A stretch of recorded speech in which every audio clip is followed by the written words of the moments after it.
سخت ضرورت ہے انجیکشن لینے کی تو اگر آپ لیتے ہیں تو روزہ نہ ٹوٹنے کا بھی قول موجود ہے، اس پر بھی آپ عمل کر سکتے ہیں۔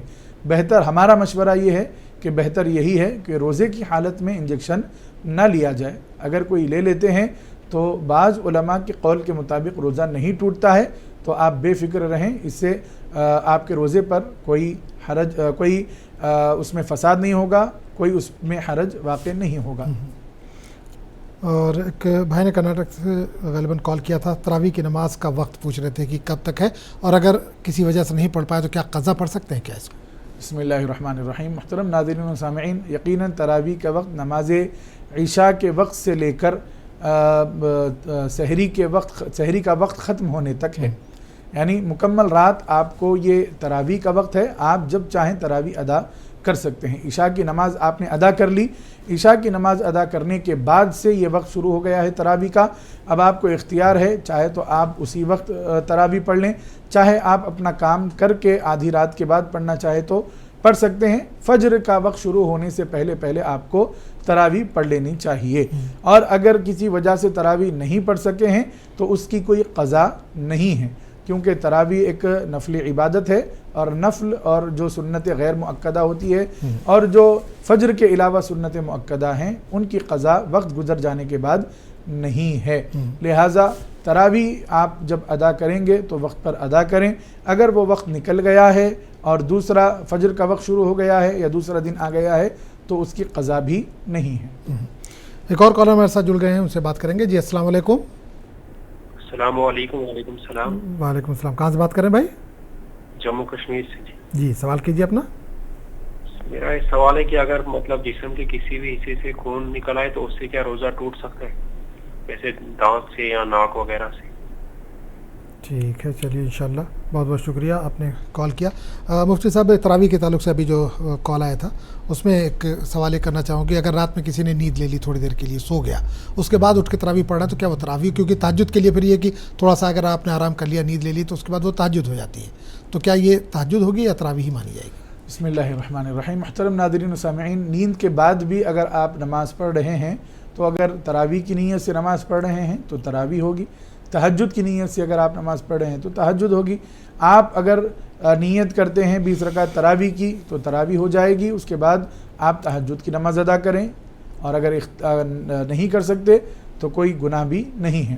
اور اگر آپ تراویح نہیں پڑھے ہیں، نیند لے کر اٹھے ہیں، تہجد پڑھنا چاہتے ہیں تو بھی پڑھ سکتے ہیں، اس میں بھی کوئی گناہ نہیں ہے۔ بہرحال تراویح کا وقت عشاء کی نماز کے بعد سے لے کر سحر تک ہے، فجر کا وقت شروع ہونے تک ہے، آپ کبھی بھی پڑھ سکتے ہیں، نیند لے کر بھی آپ اٹھ کر نماز ادا کر سکتے ہیں، تراویح پڑھیں، اس کے بعد پھر تہجد ادا کر لیں۔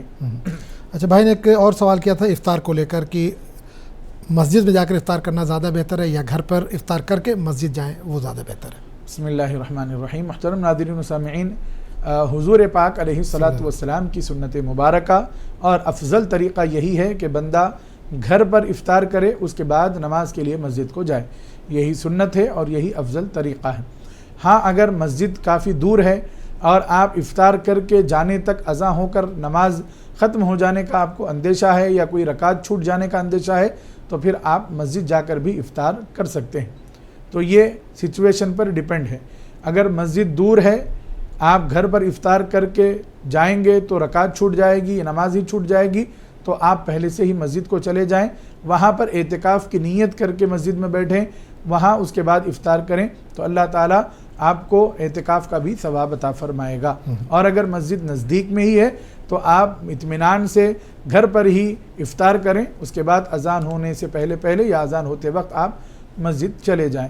افضل طریقہ اور سنت طریقہ یہی ہے کہ گھر میں افطار کریں، اس کے بعد مسجد کو جا کر نماز ادا کریں۔ ایک اور کالر ہمارے ساتھ جڑ گئے، ان سے بات کر لیں گے۔ جی السلام علیکم۔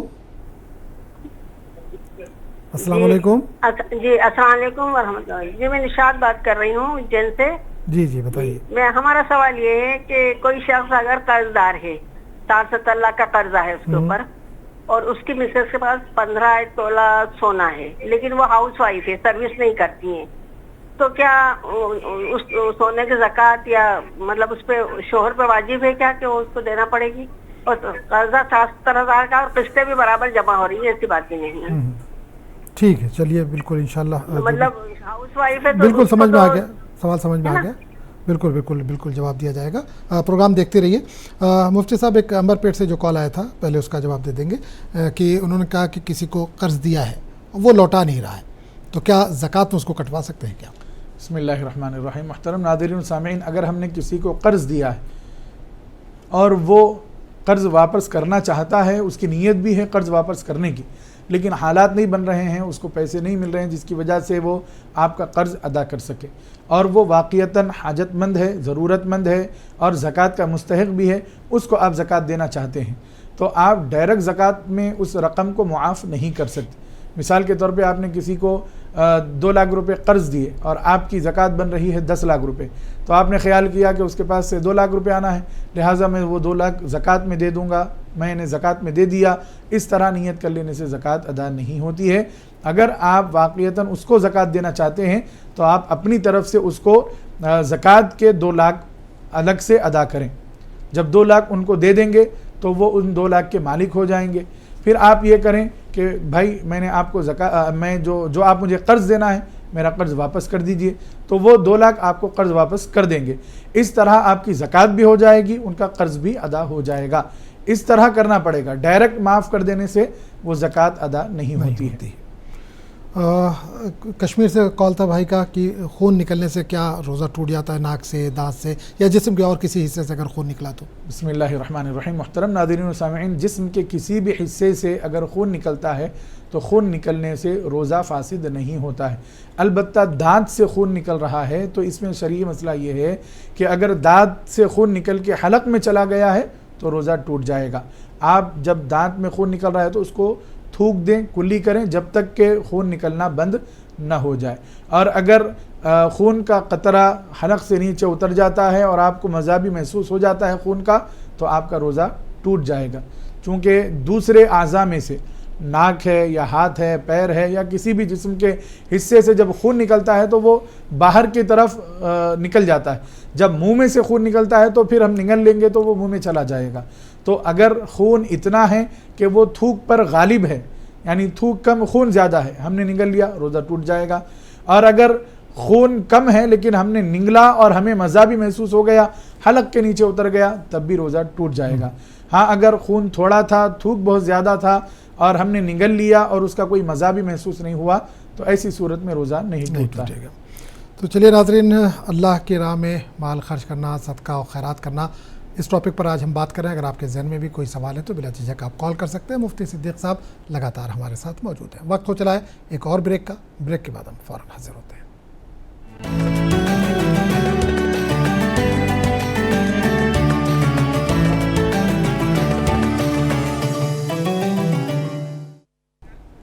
ایک بار پھر آپ کا بہت بہت استقبال. آپ دیکھ رہے ہیں افطار ٹائم اور مفتی صدیق صاحب ہمارے ساتھ موجود ہے جو آپ کے سوالوں کے جواب دے رہے ہیں. اگر آپ کے ذہن میں بھی کوئی سوال ہے تو بلا جھجک آپ کال کر سکتے ہیں. کالر ہمارے ساتھ جڑ گئے, ان سے بات کریں گے. السلام علیکم. وعلیکم السلام جی, کہاں سے بات کر رہے ہیں؟ ہم مہاراشٹر سے بات کرتے ہیں. مہاراشٹر سے, جی سوال کیجیے اپنا. جی ہمارا سوال یہ ہے کہ بولتے ہیں جیسے پہننے والے زیور پہ زکوٰۃ ہے یا نہیں ہے.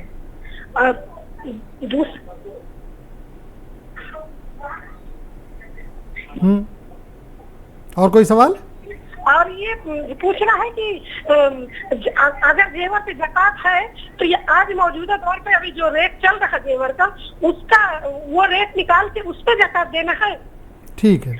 اور تیسرا سوال یہ ہے کہ بولتے ہیں کہ سال پیسے اگر اماؤنٹ رکھا ہے آپ کے پاس تو سال گزرنے پہ اس پہ زکوٰۃ ہے, تو وہ کتنے اماؤنٹ پہ ہے؟ مطلب 40,000 ہے, سال گزر گئے اس پہ 1,000 دینا ہے, 100 روپئے سال گزر گئے تو اس پہ بھی 2.5 روپئے دینا ہے. یہ پوچھنا ہے. چلیے ٹھیک ہے, بالکل بالکل انشاءاللہ بالکل بتایا جائے گا. دیکھتے رہیے پروگرام.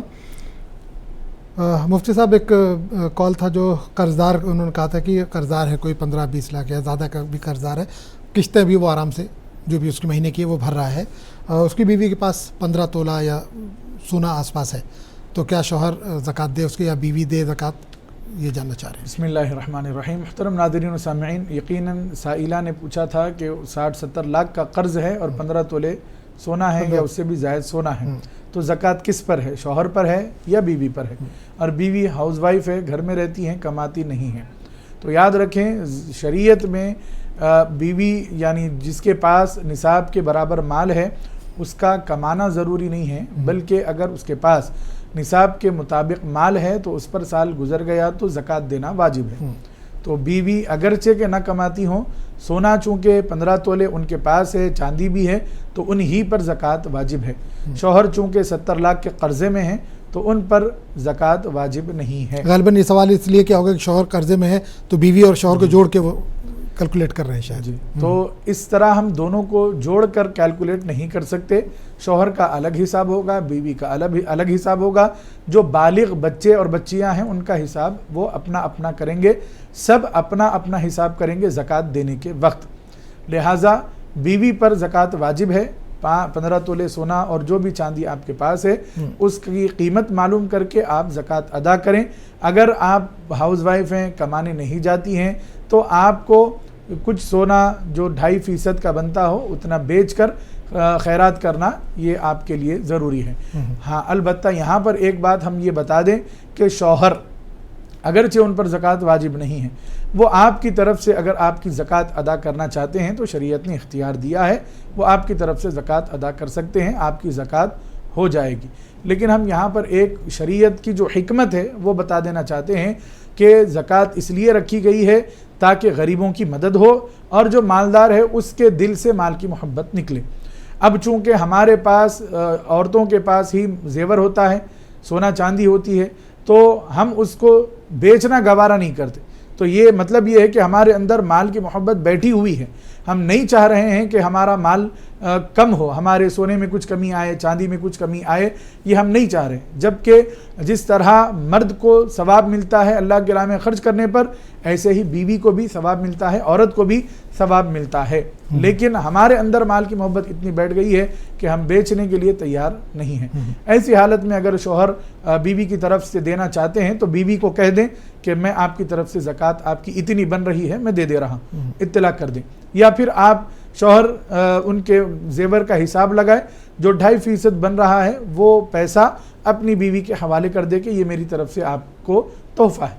جب وہ لے لیں اور اس کے بعد وہ یہ کہیں کہ یہ کسی مستحق کو اگر آپ دینا چاہیں زکوٰۃ میری طرف سے دے دیں، اس طرح بھی جائز ہے۔